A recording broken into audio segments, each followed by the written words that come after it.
Hi, my name is Julia. Pride was last month, but we're celebrating all of July. This is day 4 of cooking amateur to pro home chef. We're gonna make a homemade pizza with our dough from scratch. Sauce, not so homemade. But we're gonna start with our dough and see where things go. Dr. Seuss. Starting with our dough, we're going to take our sugar, our flour, our yeast, and our salt. We're going to go ahead and throw them all together. But we're not really going to do that because that's not how that works. So I'm going to just move every ingredient I don't need over to the side, and we're going to get started on our dough. Alright, so I'm heating up my oven 500 degrees. I'm starting with the dough. So I'm going to go ahead and do our water and yeast mixture. So it calls for warm water. It says 110 degrees, but this is like 97, and that's probably good enough, right? So I'm adding in a full packet of instant yeast because I don't have time. Ooh, that smells disgusting. I've noticed that I really like to smell things. That's mixed. I'm going to let it sit for about 5 minutes, and then we're going to go ahead and get started on the actual dough part. So that calls for flour and sugar. Oh, and large and small flour and just flour and salt, not the sugar. Sugar. Oh my god, wait, I missed a step. I have to put in my sugar into the yeast mixture as well. Really? Yeah. So, wait, hold on. Okay, I wonder if there'll be ramifications to that. I've never seen it before. Okay, so I missed a step. I have to actually add in my sugar into the yeast mixture. It calls for 3/4 of a cup, which feels like a lot of sugar for pizza, but... Oh, too much sugar. Check again. Oh. So I'm adding my sugar. Only it calls for a teaspoon. So if you're following along at home and you put in 3/4 of a cup, I'm so sorry. Okay. And then I'm going to mix that mixture around. If you want to see. All right. Off to the side, on to bigger and better things, the dough. So in a separate bowl, I'm going to add in my flour and my salt. 2 cups of all-purpose flour. Okay, now I'm adding in my salt. I'm just going to kind of guesstimate what a teaspoon would be. That feels right. Okay, so I have my flour and my salt. I'm going to add in my yeast mixture and then a tablespoon of olive oil.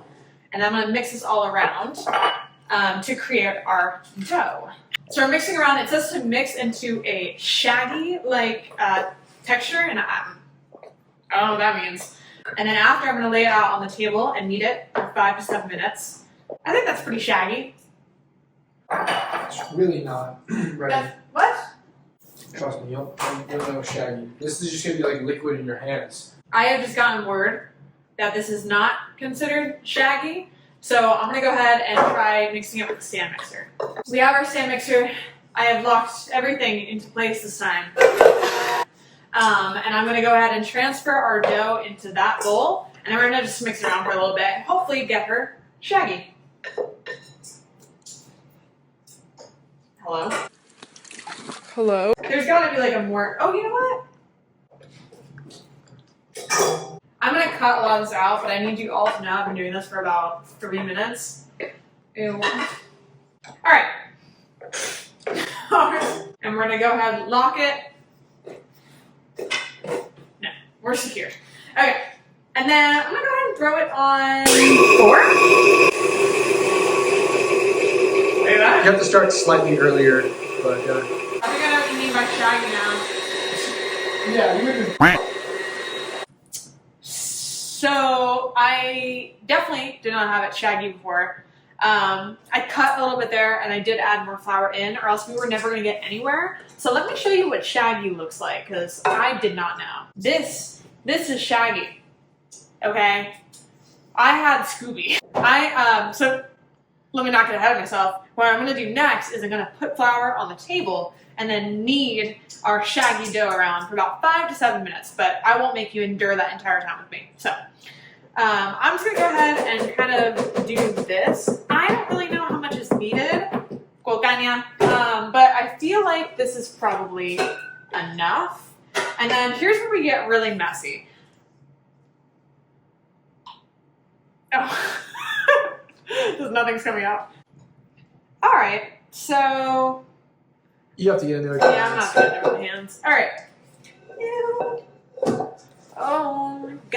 Dang. Also, just way too much flour. I would try to scoop some of the flour away because you don't want all that flour. Wait, not like that. That's fine. This is fine. This is fine. Oh, look at that! Look at that. It's already coming together. We've only been doing this for 30 seconds.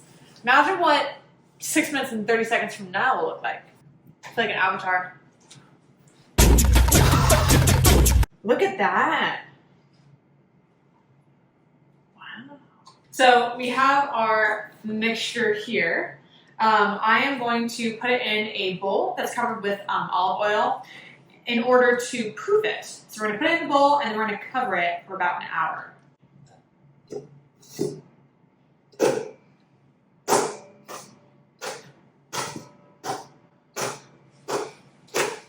Alright, we have the dough in there. I'm going to cover it right now, and then I will see you in an hour.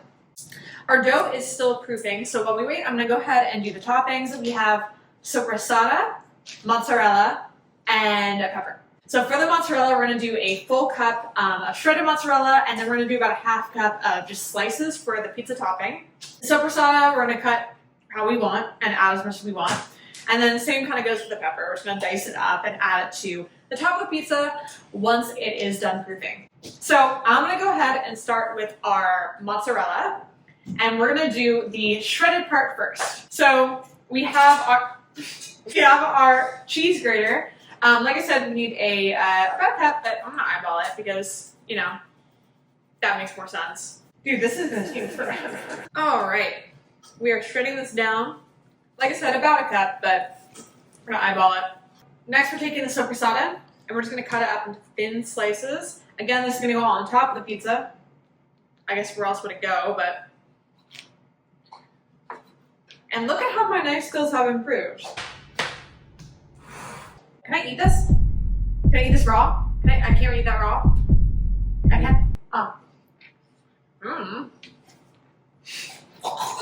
Alright, I'm gonna try something that I've seen before, where you kind of hold it.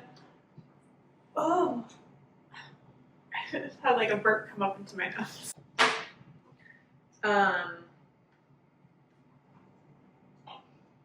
I don't think that really worked.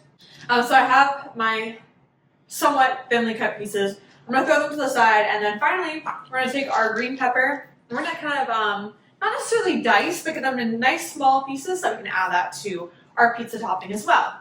So, for the green pepper, I'm going to go ahead and cut like that to get the seeds out from the middle. And then, again, like I said, we're not really like dicing them, we're just doing like small little cuts, so that's not a mouthful.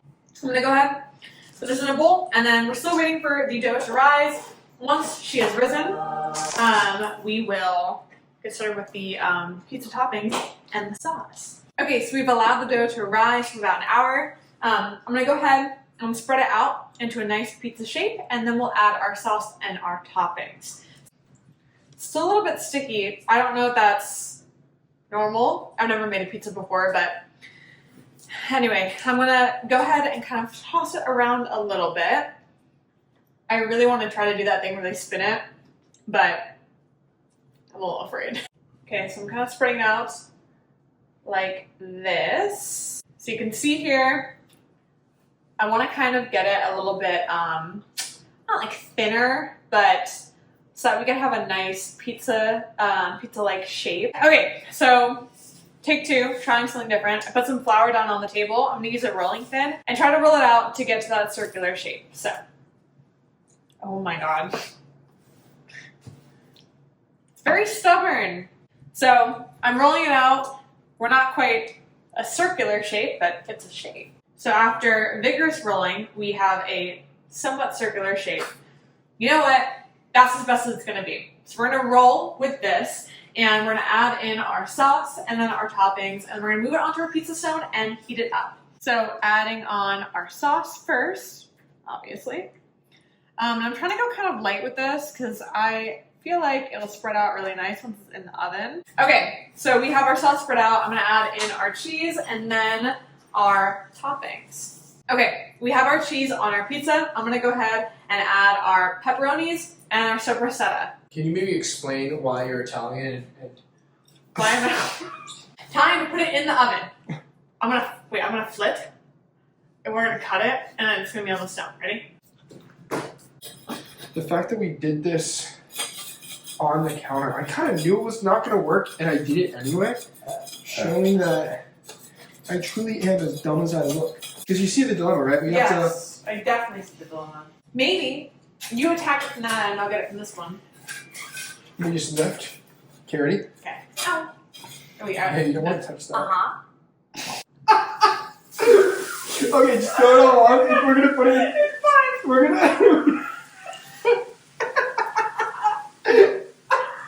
We're going to make it into chamber sheets on here. Here, look, see? So, what you're about to witness may be disturbing for some viewers at home. So, viewer discretion is advised. And here's our finished product. My pizza. You may not be able to tell it's a pizza because of what happened. Some of our more keen viewers at home might have seen where we went wrong. And where we had gone wrong was doing the pizza sauce and the toppings on the tabletop and not on a pizza stone. I would say this is a fail. Well, I can't, there's not even dough where that is. Cheese pull. So I have, I can't even call this a slice. I have a piece. I'm just gonna try it and see how it is. That is so bad. That is so bad. This week was obviously a fail. Like, this is not, calling this pizza is like kind of disrespectful. I mean, I'll try again next week, not with pizza, with something different. Maybe we're gonna take some baby steps back to like a little easier recipe because I think we still have a long, long way to go. Maybe I'll try this again in a year. I don't know. But I will see you all next week. Oh my god!